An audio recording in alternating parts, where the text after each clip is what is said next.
এবার পোড়ানোর জন্য গ্যাসের চুলার উপরে একটা স্ট্যান্ড বসিয়ে দিলাম, এতে করে শিকটা রাখতে সুবিধা হবে। গ্যাসটাকে জ্বালিয়ে দিলাম আর গ্যাসের ফ্লেমটাকে আমি রেখেছি মিডিয়ামে। দেওয়ার পর উপরে পটলটাকে বসিয়ে দিয়েছি। এভাবেই আমার এখানে 2-3 মিনিট হয়ে গেছে। এবার পটলটাকে উল্টে দিচ্ছি। ঘুরিয়ে ঘুরিয়ে সবগুলো পটলকে সুন্দর করে পুড়িয়ে নিতে হবে। এভাবেই এখানে প্রায় 8 থেকে 10 মিনিট মতো হয়ে গেছে। আর সবগুলো পটল দেখুন এখানে নরম হয়ে গেছে।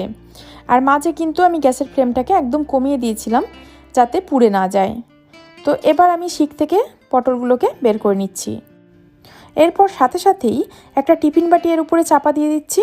কোনো পটল যদি একটু শক্ত থেকে যায় সেগুলো নরম হয়ে যাবে আর এর ভেতরে একটা স্মোকি ফ্লেভার আসবে। তো আমি 10 মিনিট মতো ঢাকিয়ে রেখেছিলাম। এগুলো এখন বেশ অনেকখানি ঠান্ডা হয়ে গেছে। এখন পটলের গায়ের যে পোড়া খোসা